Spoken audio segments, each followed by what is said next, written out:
Today's guest is someone I've been following since I first jumped into the space. In a world where content comes and goes, D'Anthony Ward has been consistent. If you've seen Dad Vlog, you already know he brings a fresh, honest look at everyday fatherhood that somehow makes the simple stuff feel meaningful. In this episode, we talk about the power of showing love instead of just saying it, raising kids to be problem solvers, and why it's okay that nothing in life ever hits 100%. D'Anthony's approach is rooted in presence, perspective, and practicality, and you'll hear all of that come through in this conversation. So whether you're doing the dishes, on your commute, or catching your breath between responsibilities, take a moment and listen in. These are the good old days, and we're in them right now. Let's get into it. Don't move. Keep it locked. You already know. You're listening to the Fit Fatherhood podcast. And we're having conversations with dope dads covering the 4 pillars of fatherhood. We call it the Fit Fatherhood formula. Faith, family, finance, and fitness. That's right. These dads are setting the pace in business and fatherhood. This show isn't only about the outside success. We're getting down to who you are. Gentlemen, it's time to get fit. And now, let's get into the show.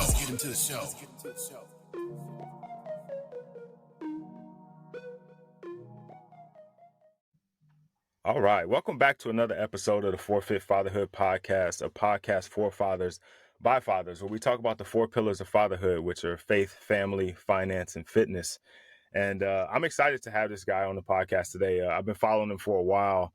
And you know what? In the podcast space, and even in the fatherhood space, it seems like there's more and more people coming along, but it seems like at the same time, there's more people falling off. And this guy has been consistent all the way through. From when I first jumped on, he was one of the first people that I found and followed, and he's still rocking today. My guest today is D'Anthony Ward of Dad Vlog. You probably follow him. I mean, if you follow me, you're probably following him for sure. So D'Anthony, how you doing today, brother? My guy, I'm good, man. How you doing today, good brother? I cannot complain. It's been a good morning. It's nice and sunny outside. The dogs are barking, the birds are chirping. So I can't. Yeah. So I can't complain. So if guys aren't, for some miraculous reason, if they have not yet found you, would you want to tell them a little bit about yourself? Yeah. I'm D'Anthony from the Dad Vlog. So I run this platform that I've dubbed it the Dad Vlog simply because like I am a dad very clearly, and most of the content that I upload is like video form, so vlog form. So I've named it the Dad Vlog, and it's just a lifestyle platform that just goes over my definition of lifestyle, which is fatherhood, marriage, all of that stuff, having kids, and everything that comes with that. A lot of my content I upload, man, is very, very simple. Nothing crazy. You know, we don't we don't do a bunch of pranks. You know, I really just show my very, very regular, simple life. And that is like you can put a period there because that is pretty much it. The thing that's interesting about it is just how I've decided to kind of package it and present it to people. Right. That's just figure out, there's some things that may be a bit mundane to most people, but, I quite honestly find some kind of value or joy in it. And my brain is always looking at that type of stuff. So I always have a way to kind of look at a situation, package it up, and deliver it to the audience in a way that that is bite sizable. Mm-hmm. You know, it's not too in depth. It's not too dramatic. It's kind of just right. Like this is the point that I'm trying to get across, and this is how I feel about it, and this is actually very obtainable. So I think that my concept is very relatable. It's very simple, very obtainable. It's things that you can do today.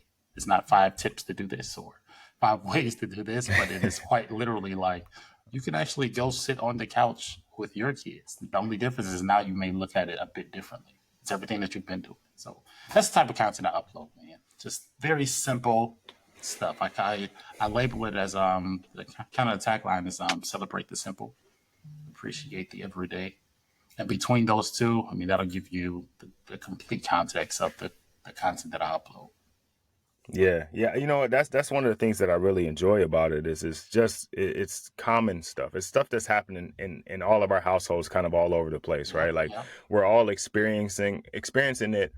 But I think a lot of times as men, just in general, we feel like we're alone, and that may be self-imposed. Like we Mhm. kind of isolate ourselves and we become this army of one or this lone wolf kind of thing, and everything is only happening in our household. But the reality is it's happening everywhere. We just don't get to see it, and people aren't sharing it, and you are sharing it very, very openly, very like real. And then you give some commentary to it, like this Mhm. is what happened. These are things I was thinking. This is what was going on, and these are the decisions I made. And then we can like, oh man, dang, I didn't even think about it that way. Like Yep. that was a good point. Like he really was like, reflective on the situation, and there's some strategy that's kind of mixed in and how you handle it, and there's some honesty and like, oh, I didn't handle this the best way, Failed. Yep. like, Not a good you day. know, yeah, it's not like the highlight reel that most social media is. There's some like, Yeah. yo, I screwed this up, man. Like this, and Yeah. don't do what I did. Like you find another way, Yeah. which I think is really, really unique. I think there's a level of vulnerability there that it kind of endears followers to you because it's real, right? And you can feel it, Uh-huh. and you feel like you're just kind of getting to be a fly on the wall in a household, and then resonate with that. I think what I kind of akin it to is like the '90s sitcoms, like that Friday lineup where we got to see Yeah. families and we That's got to kind of just exactly it, bro. That is exactly it. I'm so glad you said that because stuff happens. Oh, sorry, I cut you off. But sometimes stuff just happens, and it's like, yo, where did this kind of stuff even even come from? There, initially, you said sometimes it feels like we're alone, and the what has happened over like the years of having this platform is like the way I've communicated has just changed a little bit. So first it Mhm. was kind of holding the camera like, hey, I'm about to have a kid and this is great, or I have a kid now and look, he's just crawling. And naturally the communication lines change a bit because my experience changes a bit. Right. So initially where I'm like, oh, this is look, I'm doing this and I'm just this guy going through this situation. And now I can articulate it a little bit better because I have a little bit more experience behind it. And what I Mhm. learned is there's a bunch of people who just find comfort in things that are just kind of common and normal, right? Because you don't really have a lot of stuff to compare it to, and it gets very interesting when you've been doing something kind of in your own silo for a while, and then you find something that you're like, yo, I thought I was the only person that did that, or I've had that thought, but I've never like expressed that thought. Like you're Right. reminding me that I had that thought. And when you get to stuff, that's why we like comedy so much, is because it gets relatable. The best comedy is like very relatable. And this is Yeah. this is the same kind of mission. It's like once you know that other people experience the same thing, then it helps you figure out yourself just a little bit more. So that's why I think that analogy was completely right, bro. Yeah, yeah. Like comedies and comics, they say what we feel, but we can't say, you know. And then we laugh because it's like, oh, I felt that. Oh man, like it just hit me in a certain place. And Uh like huh. your content is the same way. As like we see it, and it's like, hey, I was there, man. Like I was kind of fake doing hair a little bit too. You know what I mean? Like it was, it was close. Hey, that was you talk about a video I uploaded where I confessed and said, you know what, I do hair, but I may not do hair the way that y'all think that I'm doing hair. Right. Yeah, I'm the same way. I got two girls, so I was doing Yeah, hair, but it yeah. was kind of already done. I wasn't messing up the parts that was already there. I was just I was patching it up. But that counts, bro. That counts. I feel 100%, 100%, 100%. like you Because you it ain't gotta if you're listening, you ain't gotta be ashamed of it being 40% done. You know what I'm saying? right. Y'all partners, some way, shape, or form. You take 40, she takes 60. It don't even matter as long as it get done at the end of the day. Exactly. Because the reality is, if you leave it the way she came to you, it's not a good look, right? Yeah, So no, you can't do that. you listen. We finishing it off. We can polish it off. Give it a little shine, a little spritz. You know what I mean? Right, right. Yeah, man. Listen, and it's funny too. seeing that video was another one of those kind of things, is where it's like me doing hair, right? Like I got 4 sisters, so I've had to do some hair. I've had to help out with some hair my Oh, whole you life. provide. I get it. We're not the same, bro. You provide a 60%. I'm No, I'm no, filling no. in the 40%. Oh, it's a completely different conversation we're having now. By no means, by no means. I would equate it to going to watch cars race versus being a race car driver. Like I've seen some cars go around the tracks. I understand the wheels and things like that, but I never been behind the wheel until I had And I kids. am the guy that was on the freeway driving at the passenger seats. Right? Just want to, I'm saying, I want to put this in perspective. That you can't sit with us. All right, you the Yeah. 60%. Yeah, man. It's funny though, because I got some friends that got daughters, and they be like, man, I'm not touching their hair. Like I don't know what to do with that. I'm like, man, you better get your hands in there and get in there. That's some quality time you get to Hey, spend. find your lane. Find your lane. Yeah, yeah. But again, it might be a situation where you hey, look, I can finish it off. I mean, I could put the barrettes on if you twist it up for me, but I can't do the twist. Like I just can't do that Yeah. part. Yeah. Yeah. That's another thing I really emphasize though, for real. Like we said, like 60-40.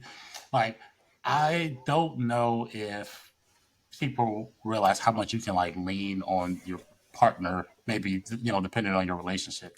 But like Hmm.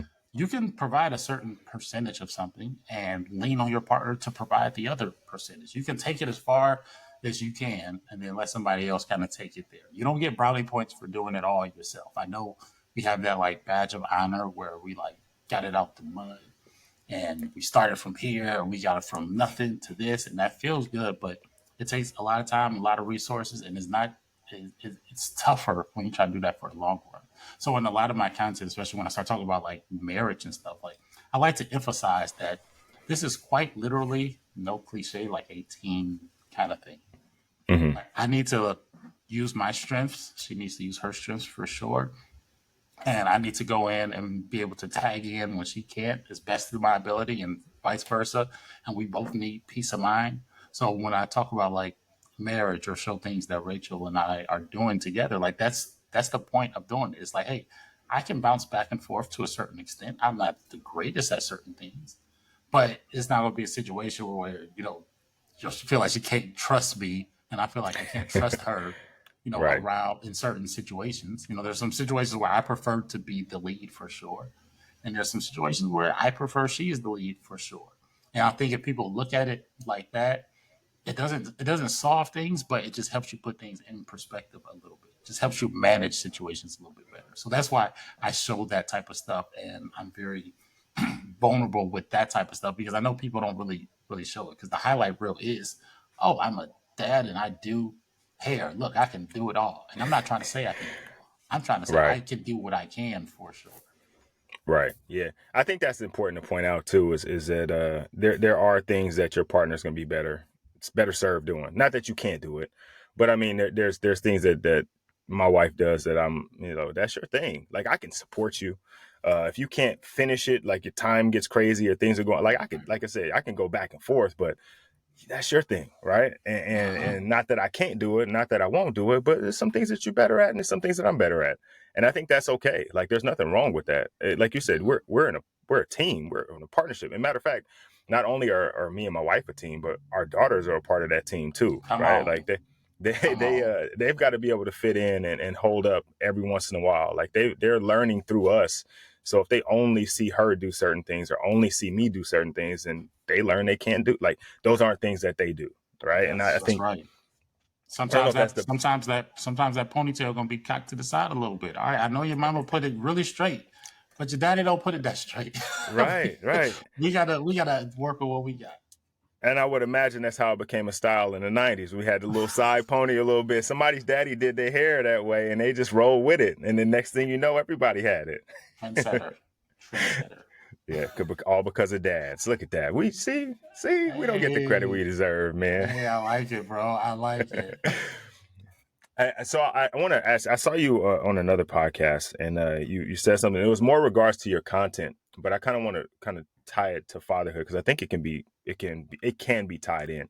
Mm, You're talking about don't tell what you can show, right? And you're mm, trying to talk about like instead of just saying I love you, you show that I love you, right? I uh-huh. think. I think in talking to guys, right, I ask all the time, what did your dad teach you about fatherhood? And most guys their response is he didn't necessarily say it, he showed me, right? He fathered me in a certain way. Yeah. And I think that that's really good, but I also think that there's another layer to it that maybe we miss sometimes. And the reason I say that is because as a child, your understanding of what you're seeing doesn't exactly line up, right? Like my understanding of how my father fathered me as a child makes more sense to me now, Mm-hmm. right? That I have some experience in it. But if he would have talked a little bit more about, like, you know what I mean? It was like what I say goes. It was very short. It was like, he talks to his grandchildren way more than he talked to us. But but like I think about it now, and it's like, if he would have said things, maybe I would have acted differently when he said them. You know what I Mm-hmm. mean? Versus him Oh, just for kind of sure. showing me how to do this or how to do that, or just being the example. Um, what are your thoughts on that? Is there? Yeah, yeah. So what he's referring to is when I make content and to deliver it to the audience, what I would say is, don't tell what you can show. Meaning, if you can show it, show the video, show the moment. Don't say the moment. Don't Right. say, "Oh, I love my kids." Like we know you love your kids. All right, you're supposed to love your kids. You don't need to say that 1,000 times. But if you can show a video where maybe you're making something to eat, or comforting them while they're crying, like that gets across the same message. So that's what he's referring to. Um, I would use the same concept, but completely altered here. So you show and tell when it comes to Yeah. like the kids for sure. So you go in and you show them what like affection is, or you show them what problem solving is, or you show them what a bad idea is, and then you talk through that type of stuff. They need both of that, and I urge a lot of guys initially to, I usually just say, just like think out loud. Like you'll figure out what you shouldn't have said, and then you'll figure out how to say it better. But you Uh-huh. got to get the thought. You got to get the thoughts out. So, for example, I tell some of my friends like they have like 3 year olds and stuff, and they be, oh, he ain't gonna understand that. Like maybe not, but you ain't really saying it just so he can understand it right now. You got to get the reps in because you ain't gonna. You trust me, you ain't gonna know how to explain it. Yeah. So if you think right now and you say, boy, why you put that thing on your head? The brush is for your hair. You brush your hair with the brush. You don't hit the thing with the brush. And that's a very small, simple example. But saying it and then like demonstrating it is what you should do. And that's what gets kids ahead in my opinion. And that's what allows them to be able to survive in both worlds, to be able to show things and to be able to like describe things. Because when I like for Taj, for example, I mean I do it a lot. I'll describe something or I'll tell something and we'll just go through an example. And it works in discipline too. So for example, Taj like calls out a lot in class, like he just blurt out. So like he got no control. He just blurts out if he got an answer, he just says it. Okay. So I think how we naturally would have handled that is like, well, you listen to the teacher, raise your hand.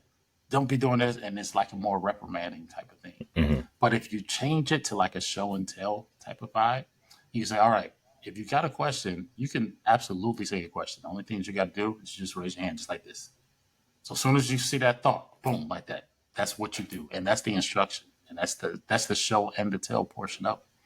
And if you do it that way, with that cadence, I think that helps. Now it's a long game; it don't happen immediately. But if you do it with that cadence, it goes from like a discipline to like a learning type of moment.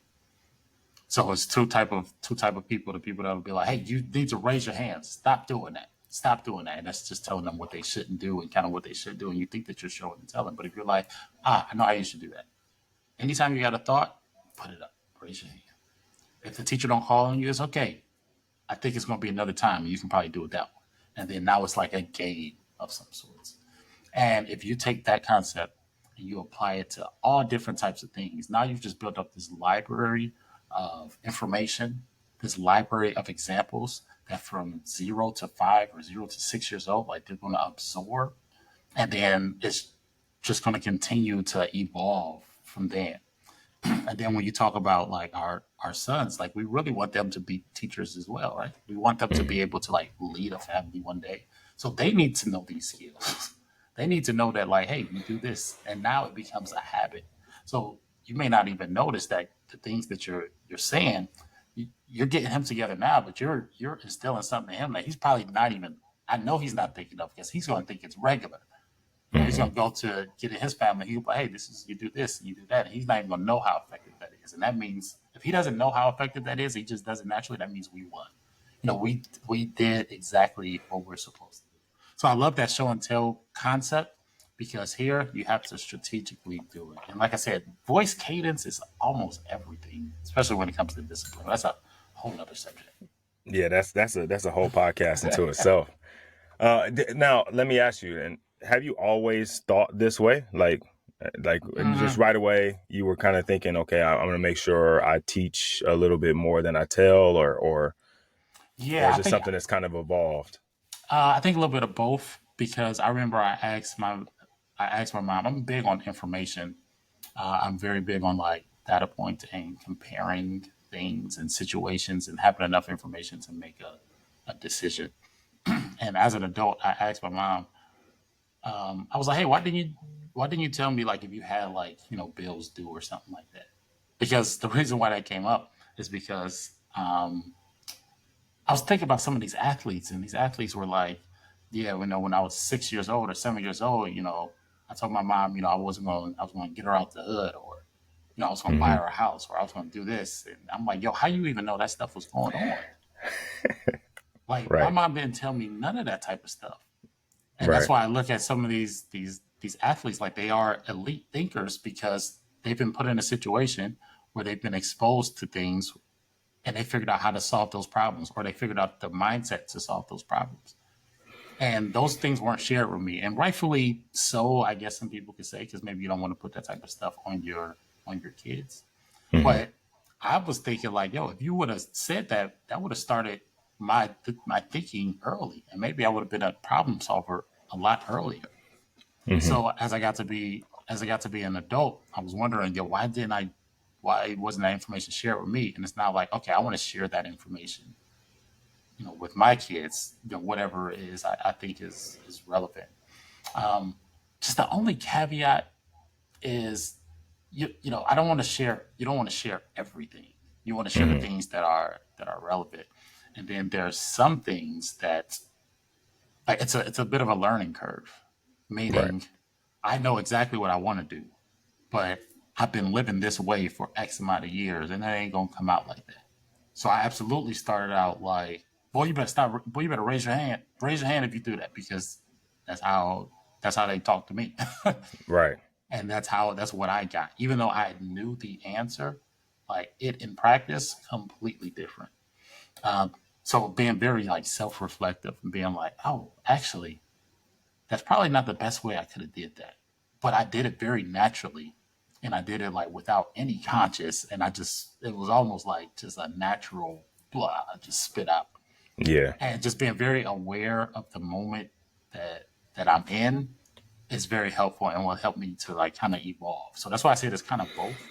So I Hmm. kind of went from, oh, this is my natural state because this is what I kind of grew up in, but I'm aware and conscious enough to be able to say, let me not do that again and let me correct that going forward. So a little bit both of those, bro. Does that make sense? Yeah, it does. It does. Because I think I feel the same way, man. I have some knee jerk reactions. I remember the first time I told my oldest that I wasn't her little friend. Uh, Yo, and it, that is the blackest statement. man, and it just came. Like I listen, I was very aware of how I was parenting, but it just came out of nowhere. And it was one of those like we're teaching our daughters to advocate for themselves a little bit more than we were allowed to, right? To have a Hmm. voice and that their voice matters. Not that it's going to necessarily change the dynamics of the house. Like we're still who we are, but we do value your input. Yeah. And so we allow them some room to kind of say how they feel and express how things may be going. And Hmm. it's something she said, and it was just right away, boom, I'm not one of your little, like, you know what I mean? And I immediately, it was like, I got to take that back. And she So, probably didn't even know what you, the thing is that she may not even know what you meant. yeah, no, yeah, it had zero value to her. Zero. She was, she had no, it was nothing to it that meant anything to her. But to me, it was like, oh my gosh. And then sometimes I still like now, because they're 10 and 12.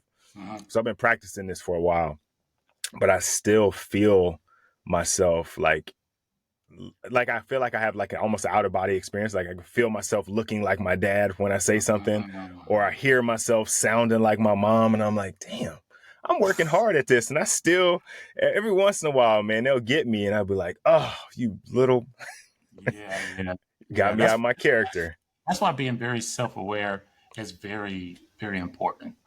And being kind of non-ego driven to an extent is very important, because you honestly need these reflections, and you need them because, I mean, you don't necessarily know what you've been exposed to until it kind of like comes out. Mm-hmm. Right? Everything is naturally put in you. But then when you start to do the things that you said, I ain't one of your little friends. it changes everything. It changes how you look at everything. Like, I've learned that things like that, the kid don't even know what I'm talking about. He even got no context or nothing. Yeah. I remember my mom came over to the house, and Taj said something. I don't even know what he said. But she was like, who are you talking to? And then he was like, oh, I was talking to you. Exactly. Why? Because she asked the question. Right. And to her, the context is, the answer is, you say, oh, I'm not talking to you. I'm talking to somebody else, or nobody. That's the answer. Mm-hmm. But they don't know that type of stuff. They don't know these colloquialisms that we had. So then we say it with so much passion because we know where it comes from. They respond back with so much confusion, and as a matter of fact, and then we get offended by that, and then it just doesn't look good. And that's really what I learned. So I've learned to really pay attention to when I say something. Like, the kids have been helping me with that.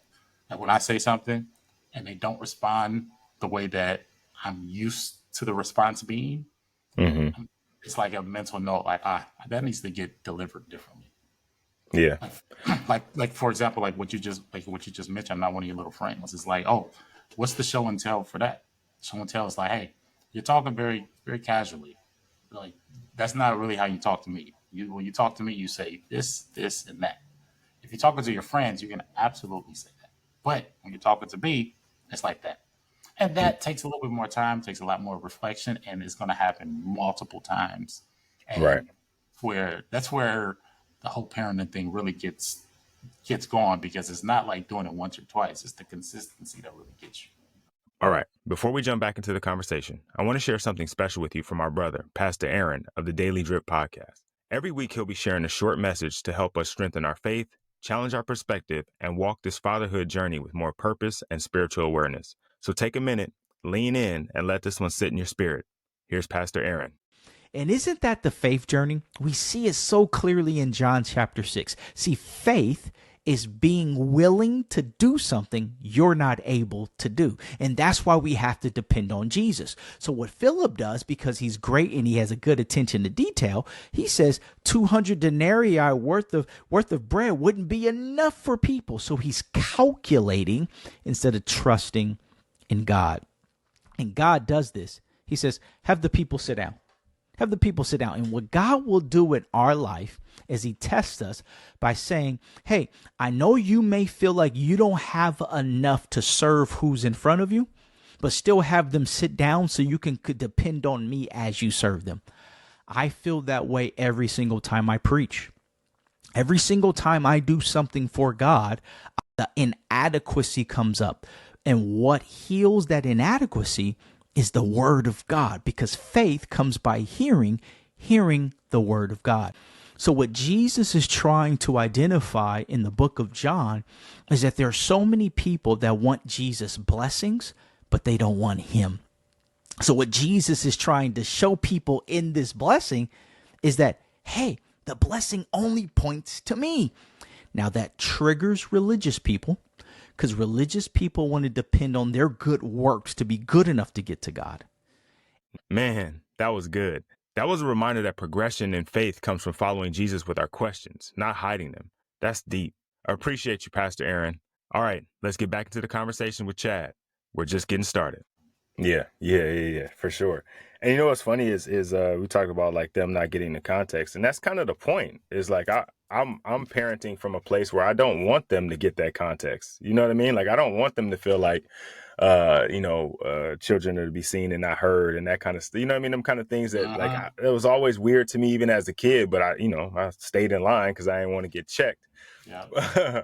But I'm trying to bring them up in a different household, different environment, and kind of some different dynamics on how they live. And so that's kind of the point. And so it's going to continue to require a lot of self-reflection and some pause, right? Yeah. Like I'm going to have to be able to like separate myself from the emotion, the ego from the emotion, and be able to just parent from the place that I want to parent from. Right. Yeah, it takes a lot of reflection, bro. I mean, I'm really emphasizing that because like you really got to be aware of everything you say, and it's tiring, it's fatigued, and you got to do that with a lot of stuff. Real fast, one thing that I usually what I usually say is like the math behind like creating a family is bananas, and this is what I mean. So you have me, and I'm trying to figure out who I am, right? And I'm forever changing. Then I marry somebody who is trying to figure out who they are, and then now they have to figure out who they are with me, and I have to figure out who I am with her, and they are ever changing. And then we decide to have a child, and now I'm trying to figure out who I am with her, but also with this child, and this child is trying to figure out, and it's just this web where the math gets so complicated, and you have to figure out who you actually are and what you're trying to do, and you're forever evolving, so you'll forever have to be conscious of kind of what's happening, and you got to give a lot of grace to what you're feeling, a lot of grace to what your wife or your partner is feeling, a lot of grace to where your kid is, and taking all of that in. It's almost like you have to be on 24 hours to be able to be helpful, to be impactful, and to live the goals that you may have for your family. Does that make sense? That math is complicated. No, it definitely does. And I think that's one of the reasons I say that there's unfortunately so many broken homes, right? Because all of that happens, like you're trying to figure out who you are typically, right? And then you find a girl that you like, and then you marry her. So now you're trying to figure out who you are with her, and then you have a kid. These massive transitions in your life all happen in like a 3 to 5 year span. And you're like, maybe this ain't it. She's not the person that I want to be. I'm not the person I want to be. I'm not a good father. Like all these things are kind of happening all at the same time. And to compound things and make things worse, you may not have had an example of what that even looks like. You know what I mean? What it looks like to have a mother and a father in the home, or to have a father in the home, or to be present in the way that you want to be present, or show love in the way that you want to show love. And so you end up in a situation where you feel like, I can't do it. Like this is not it. I hate her, she hate me. The kid act like her sometimes. I can't stand them, and guys just retreat, unfortunately. But you're right though. The math is it's mathing, but it's mathing in a whole new way. and it doesn't ever like nothing ever reaches like 100%. It's not like I've figured out who I am. Oh, thank God! Now I can only just worry about me. And like no, it's like it gets to like 25% loading, and then you bring on somebody else, and there's that 10%, and then you may go up 1% in like a year, and then you bring on the kid, and now like you said, all these levers are changing, and nothing is getting to 100%. And you quite literally have to be okay with that and just embrace everything that comes along with that.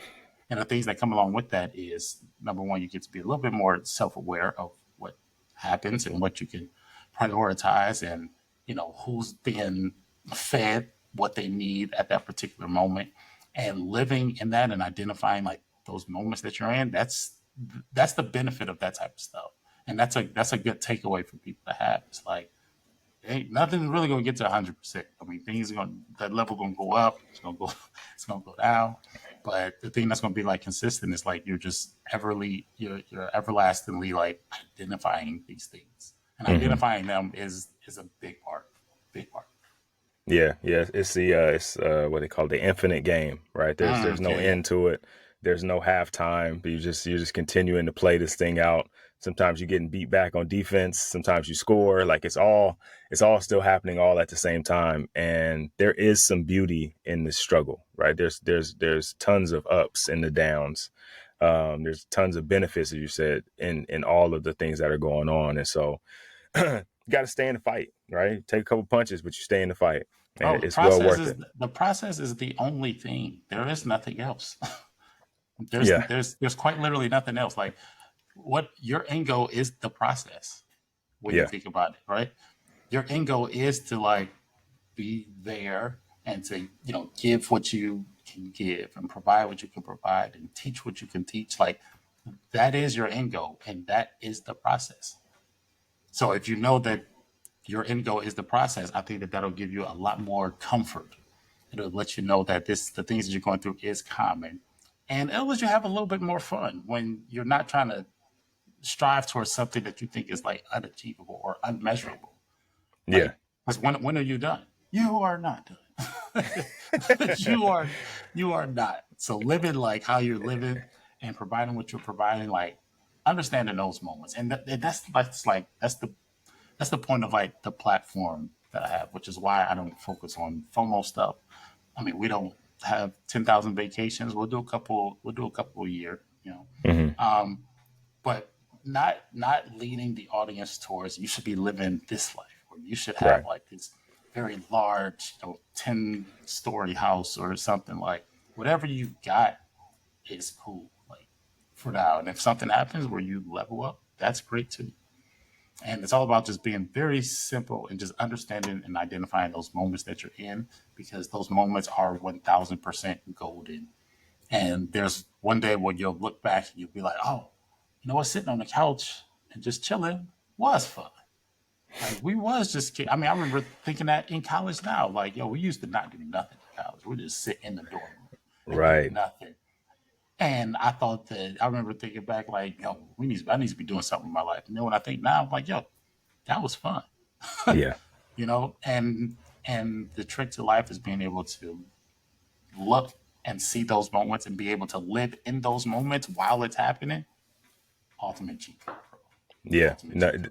the understanding that these are the good old days, right? Like Yeah, today, yeah, this yes. is it, right? Because sometime later down the line, you're gonna look back and be like, oh man, I wish I could have, or I remember when I did.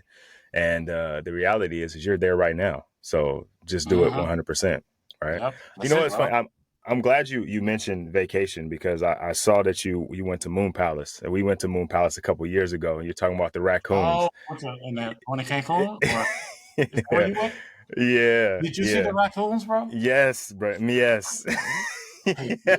yeah, I think Mo Palace blocked me on TikTok, bro. I They don't, probably did. They probably did. Hey, listen, all yo, they turned raccoons off their raccoons ads. aside, raccoons aside, it's a great, great, great place though, right? It's That's what super, I super nice. said. That's what I said. I said it's Super nice. great. But listen, you got to keep it real. That listen, they got a problem. And like you said, I didn't expect to see the raccoons look like like they look like these raccoons. Like, how they get down there? Like, and they're doing normal raccoon stuff. Like, I don't know what I expected from them. Like, I didn't, but they was. I think I expected them to be a little bit more like tamed or like fearful or something. Nah, they didn't care. They was Like out there. Like that was their that. house. Right. We was just visiting. Yeah, exactly. Exactly. Like, you go out at night, it's on you, brother. Like, listen, it's Yo, gang out here. let me tell you, the first night we were there, they were knocked out sleep because we got in super late. And I got up and I was hearing some noises.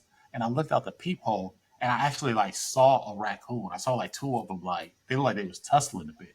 I was like, yo, this is weird. This is probably a one-off thing. I did not know that they were going to be an intricate part of our vacation Yeah.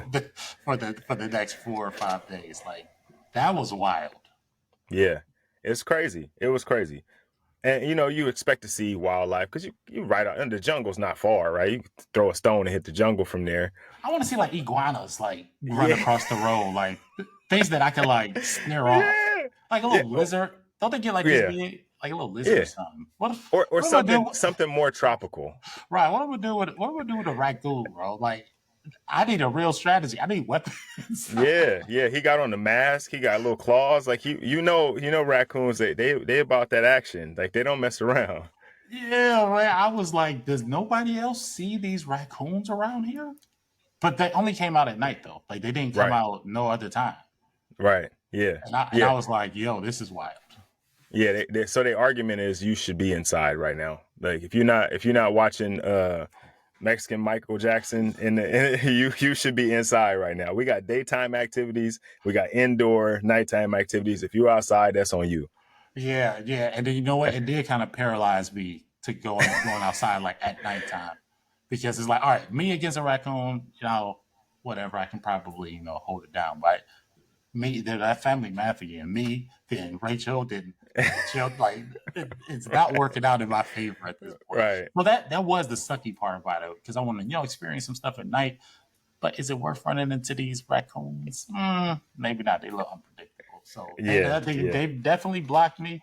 I'm definitely not getting no partnerships from whoever rolls up, whoever they roll up to. Like I am on the do not disturb blacklist for sure. Yeah, man. Hey, listen, we appreciate the honesty, brother. Like, listen, you got to let the people know. I didn't. Yeah. Listen. I just was like, yo, I didn't expect that. Like you said, I expected like iguanas or some kind of something. I don't even know what other animals besides lizards and birds. Maybe I That's expected. all that's supposed to be there. That's why. You're not supposed to have like I would see those possums. No, I don't see that type of stuff that I be seeing around here. Right. Yeah. I want to see tropical things. I'm like, oh look, this thing's scared of me. I'm never gonna see it again. That's what I want to see. And these raccoons were, I'm on this raccoon soapbox, but these raccoons were like athletic, bro. Like they were long. Like when they stretch out to do stuff and then they like walk tall and their shoulders like go back like this. Like these joints is a little intimidating. And it's like, all right, I don't want to cross paths with this raccoon. Yeah. Like you said, you was visiting, you was in their territory. Yeah, that's crazy. It was funny. I saw that and I shared it with my wife, and I was like, "Man, see, look, I wasn't the only one. Like people are experiencing these raccoons in a different way." She's like, "Oh no, they're just which is rare for her, right? Because she see any kind of animal, they freak out. Yeah, they're just what? What is she saying? They're just what? Bring her on here. They're just what? Don't get her. What are they? They are deadly scavenger animals to me. Right? Exactly. That listen, if they're like you mentioned, possums and raccoons. What's the purpose? Like, come on, man, get them out of here. Like, this, just go out in the forest. Stay out of here. Oh man, yeah. Yeah. Sorry, I got us all sidetracked, but But I'm gonna take it back to something that another thing that I saw, because I like I said, I've been following you for a while, and then knowing you coming on the podcast, I went on an even deeper dive. Sweet. I was trying to find like the connections for this one. So you were I think you're picking your son up from school, and you're asking him questions in the car, and this is something that I do when I pick my daughters up from school. I try to have as real a conversation as we can, not just how was school, and they say fine, and then we stop talking for the rest of the ride, but like asking them real conversations, like, what did you learn today? What gave you the most trouble? Was there anything funny that happened? Like, we try to have some real conversations, and they typically give it up, right? They telling all kind of stories. I know something about every kid that did this and did that, right? A little too much. Yeah, exactly. The little kid drama is something else. Like fourth grade drama is at an all-time high right now. But you asked your son, what problems did he solve today? And I think that's like a really, really good question to ask, because I think our kids they're always faced with something, right? And they really don't know how to communicate it with us. They don't really know how to communicate their emotions unless we give them some context on how to do it. But asking a question like that allows him to be reflective of his day, to really like talk about what was going on. How did you get to asking questions like that? Oh, that's because my main goal for Taj is for him to be, even Aaliyah, for them to be like problem solvers. One of my that is literally like the thing that I wake up for every day is like to make sure they're a little bit better at solving problems, thinking a little bit differently, like not in the box thinking, like they can think creatively and they can have their own opinions because you know everything in tech and AI and stuff and social media, like there's so much influence that there really is. And the people that are going to have, that are going to be able to compete the best and the people that are going to have the best, jobs and financial positioning and all that are going to be the people that can think critically and that can form their own opinions Mhm. and that can navigate through the noise of other people's opinions. So my goal literally daily is to push them a little bit closer to being a problem solver. So when I ask that question, it is not an after school question. I've asked something, I've said the word problem solving at least 10 times that day. Mhm. And it's ingrained into our family. And it's like, okay, what are you going to do here? So if he says, oh, I need a spoon, I'll say something like, oh yeah, yeah, you do need a spoon. That's a good idea. I think that's a problem you can solve. And I say it that casually, just like that. And then he'll go, maybe I should look in the drawer. Like, is that a question? Because I'll answer your question. Is that a question? They say, oh yeah, I should go in the drawer. I was like, all right, cool. Let me know how that works out. He's like, yep, spoon was in the drawer. It's like, all right, cool. That's a good problem you solved. And that's the language of our family, quite literally. I know it may annoy Rachel completely, but that is how we talk. And when he goes to school, I have less foresight over what he's doing because clearly I'm not the teacher and I'm not there all day. But the mindset still needs to be there. So when he Mhm. comes back from school, I'll say things like, "Hey, did you solve any problems?" And some days he'll be like, "Yeah, this happened, and I did this," and that's what I'm looking for. Like, what did you do? Not what somebody else did, or what did you try to do, or what was your thought process? Because that's all I'm looking for. There's no right or wrong answer here. Mhm. It is the process of what is happening.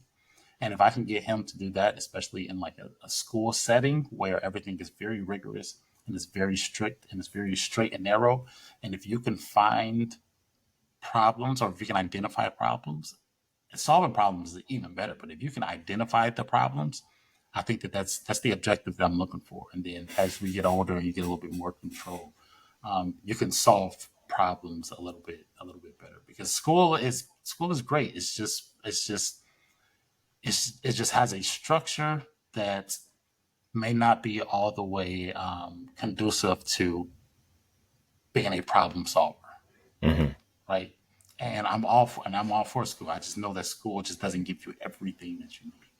So that question is a very intentional question because I ask it every single day, and it is ingrained into our conversations at every possible point.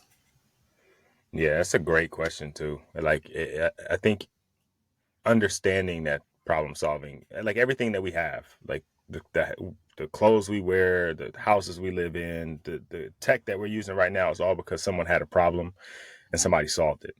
And teaching them to understand and see the world, not as all problems, but as solutions. There's solutions everywhere, right? A lot of times we don't feel like there's a solution to the problem that we're facing, or we don't know how to find said solution, right? And you're kind of grooming him now to be a seeker of solutions, right? Yeah, listen, I think this is so important, bro. And identifying problems and having your own opinions it's incredibly critical. I mean, you have all these large language models, number one, that can think for you, so to speak.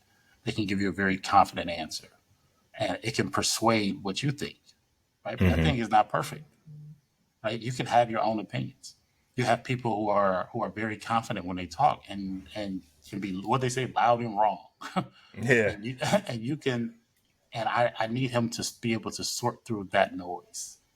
And I think for me for sure, the way I was raised was pretty much like, oh, you do what the teacher says and you do what these people say. And there was always something in my brain where I was like, I kind of don't think that, but yes, I'm wrong. Mom said this, or they said do this, and it wasn't wrong. There just wasn't the right person to really, show and tell me the right approach there. And Yeah. since I have that consciousness, like my goal is to be able to show and tell that, right? Being able to, formulate your own opinion. It's just so much influence, bro. Just so many platforms, so many people that he's gonna run into that I have no control over. So my way of managing and controlling these situations is providing him the tools to be able to be like, is this a good idea? But not from a, discipline point of view or a Hmm. panic point of view, because there is probably a time where you will say, oh, these kids are doing that. No, don't do everything that all the other kids do. And that'll come up like one time or two times or three times. And it comes up in an irregular pattern, meaning it'll come up when you're about to go out, you know, for the first time, away from your parents. They're Hmm. like, don't do nothing that everybody else do. If everybody else jump off a bridge, would you do? Like, that's almost a panic mode type of thing. And what I'm trying to Hmm. do is make it a very casual point that you don't even know that you're thinking about. Because if that can be a very casual point, then you don't even know that it exists. You are just reacting at that point. And that's what I want to get to, like just reacting and not just being like, oh, well, they said do this because they're going to forget that stuff. Like it's going to go in one ear and out the other ear. Hmm. But I say it with a certain cadence. I say it in a certain position at a certain time, and I ask for their thoughts in that particular moment. So I don't say, "Are there any problems you solved today?" Like I don't say it like that because that just sounds the inflection of it just sounds a little weird. I Hmm. want it to come across very natural. Like, hey, I had this problem earlier today, and this is what I did. What did you do? Did you solve any problems today? Like, oh yeah, I solved this, and it becomes more of just a very regular conversation that he doesn't even know is a skill set. Yeah. And how and I forget who said something similar to this, but somebody said something like, talent is like the thing that you do the best with the least amount of effort, right? And that is kind of what that is going out to be. Like, there's going to be no effort on their part if we take this approach because they just think it's very regular.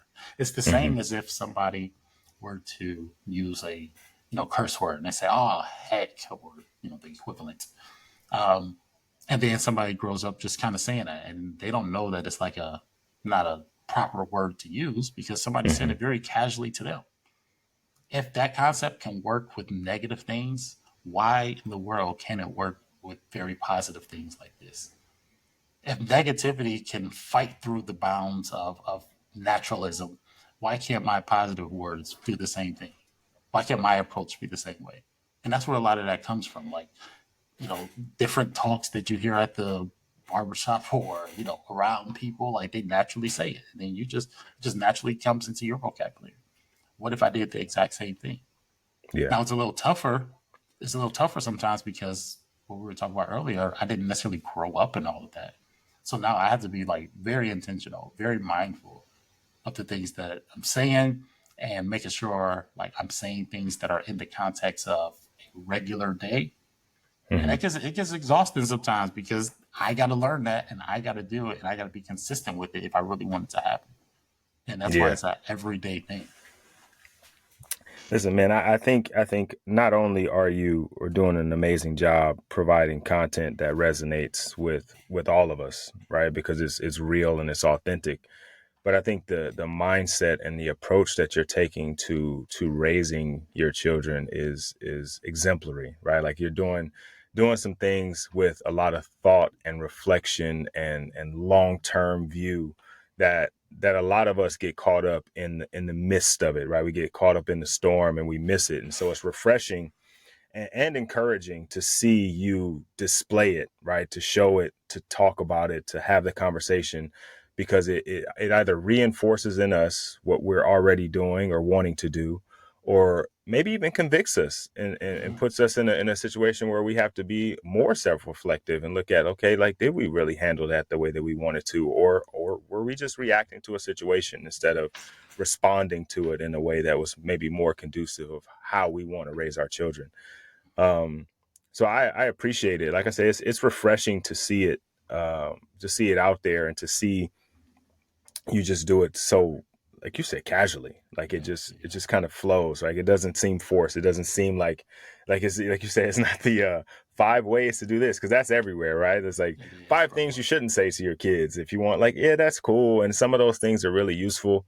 But yours is in a way that's practical, Yeah, right? yeah, Like it's not just the formula, right? Because the formula will teach me how to solve the equation, but like, when do I use this equation? Like when do I uh-huh. use the formula? Like you're giving like real examples. So I really, really appreciate it.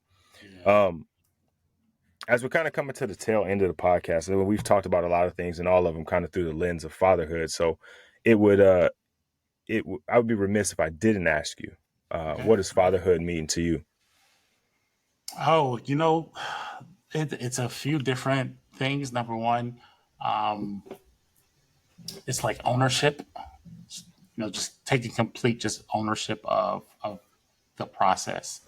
And when I say ownership over the process, I mean being able to say, okay, this is the plan. This is what we're going to do. I'm not necessarily waiting on something. I have all the tools that I need to kind of succeed at this very moment. Mm-hmm. Like I know what I want because I know when I was younger, this is what I wanted, and this is kind of what I think that they should have now. So you have that, and taking just complete ownership over the fact that like you have the ability to change it, to manage it, to guide the ship, so to speak. So Okay. ownership is like a very big thing. I don't encourage people to kind of wait on things. My wife and I, we wrote this book called The Couple's Pregnancy Guide, and it's about how to work together as a team during pregnancy. And the one concept I have in there is like ownership, because we have this idea that, oh yeah, I'm not having a baby, so I'm kind of this help person. It's like, well, technically you're not having a baby, but that don't mean it ain't nothing to do. All right. Right. Just because you ain't scoring 50 points a game don't mean it ain't nothing to do. Right. There's a lot of other very important positions to play outside of, being the main person that scores a lot of points. And Yeah. that's what I got across in that book. And it's like, understanding scheduling, saying, hey, it's time for us to go do this. Or, hey, you need to sit here and relax for a minute. Or, hey, maybe you should go take a walk. Or, I'm going to go do this. You're going to do this. You can actually do a little bit more than you think that you can do. I'm going to push you to do this 10%. That's ownership over the process. And that's not waiting for them to say, oh, can you do this for me? Or can you do that for me? No, they busy. you know, your wife got her stuff going on. The kids got their stuff going on. You own the process. Mm. So when it comes to fatherhood, it is absolutely like owning the process of what's happening and being able to manage that. I talk about that a lot, and even there's some folks that I talk to that kind of feel a little down. Maybe their wife like makes more money than them, and they're like, "Oh yeah, well she makes the money," and I'm like, "What does that matter?" Like it's not. First off, it's not about who makes the most money. It's about who knows how to keep the most money. First off, and it doesn't matter who makes the money because there is a position for everybody. That Right. is not 90% of the everything. That's not 80%. That is a portion of it. There's so many other aspects that go into it. Managing it, figuring out where it goes, all of this. Somebody that makes it for sure, but they don't do everything. So long story short, ownership is the one thing that bothers I love that. I love that ownership of the process specifically, because it, like you said, it's all the process, right? me. Yeah. And That's the end goal, the process. yeah, yeah. Um, okay, so let's say we've done a great job of promoting and marketing and putting it out there and getting all fathers to tune in to this very moment of the podcast. uh-huh. What is it that you want them to hear? um, I think being able to identify the very small mundane moments in life and being able to say that those things are valuable and identify the value in those very small moments is a skill. And there's a lot of gold in that skill. I know we lock in a lot as dads and men because we're very mission oriented Hmm. and getting kind of the mission done. And we need to keep that. But developing the skill to identify what's happening in that moment, in the place that you're in that moment, that that adds to the mission. that lets you be a little bit more, relaxed and a little bit more comfortable, because the mission is tough. The mission is going to, you got to make some money. You got to figure out, who needs what. You got to go to everybody's needs, and you may not have everybody tending into your needs. So it's a thing that happens, but being able to like identify those very daily moments, that is a valuable skill. And if you can do that, then your mission will be much more successful and much more enjoyable. Awesome. Awesome. Now, here's the second part to that question. Okay. There's a ton of dad vlog content out there. You've kind of all over the world, social media. But Mhm. let's say your kids pull up to the computer, they type in your name in Google, and this part of the podcast pops up. What do you want them to hear? What problems did you solve today, son? Hey, that's perfect. Oh man, what did you solve today, son? And he'll know everything I meant when I said that, those few words. He'll know how his day was, and he'll know what I said to him that day, and it'll all go full circle. That'll be it. That's perfect. That's perfect. Man, listen, I 100% appreciate you taking the time to sit down with me to talk fatherhood, to talk about your experiences, to continue to share all of your sharing, to be open and honest and vulnerable, and give us the like I said, kind of a window into your version of fatherhood. Um, I'm saying thank you on behalf of the listeners, but also saying thank you as myself.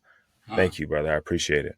I appreciate you, bro, man. Thank you, bro. This platform is awesome. I love this stuff. I'm glad that you dedicate your time to doing this and putting this kind of content out there, because there's a lot of other stuff that be happening. And I think people that put this type of stuff out just naturally, I think they contribute to the world in an awesome way. And I know it may not always be rewarding as it probably should be, but it's rewarding to somebody. The people that it touches, the people that listen, the people that get something out of it, like they really get like a lot of value exponentially. So I'm Yeah. very glad that you got this platform and you're taking the time out of your life to do this type of stuff, man. Thank you, bro. Thank you. Mm-mm. Thank you. Hey, if guys are wanting to reach out to you, to follow you, if they aren't already following you, if they want to get some Create Dope Humans gear, if they want to get the book, what's the best way for them to do that? Yeah, yeah. The Instagram machine is a great way. I'm the Anthony from the Dad Vlog, so Dad underscore vlog on Instagram. YouTube, the Dad Vlog on Facebook, Dad Vlog on TikTok. You go to the Google machine and you type in Dad Vlog. I should be very, very hard to find. We just sell merch. We sell our Creed Dope Humans merchandise, which is a whole line that's dedicated to being the person that you want to be to the people that you want to be it to. So we got T-shirts that says "Create Dope Humans" and hats that says "Create Dope Humans," and we have a book for kind of new parents and people that want to kind of work together as a team during that pregnancy portion of it. So it's called the Couples Pregnancy Guide.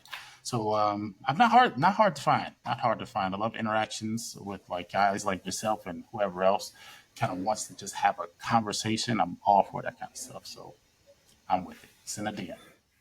Awesome, awesome. Yeah, you heard that, fellas. He actually asked you to send a DM. So, Yes, yes. I'm okay so with that. So even if it's just like, yo, I appreciate the podcast, keep up the good work. Like those go a long way. Cause when I get those, I'll be like, oh man, that's so nice. Like, oh, it's so reassuring. Like, oh, it just hit me. The Grinch's heart grew 3 sizes this day. Like, so I appreciate stuff like that as well. So, hey man, listen, I don't want to take too much of your time. I appreciate all that you've done so far. And I look forward to talking to you soon. Good brother. I appreciate you. All right. All right, you just tuned into another episode of the Forfeit Fatherhood podcast. And I sincerely hope that you walk away from this episode with something that you can use in your fatherhood journey. If you aren't already, please make sure you go like, subscribe, share the podcast. There's fathers out there who need this information just like you did. Make sure that they get it. Remember, if our goal is to improve the world, we're trying to do that one father at a time. I mean, one household at a time, one community at a time. And the only way we can do that is if we share the message with other brothers. All right. So see you guys next time.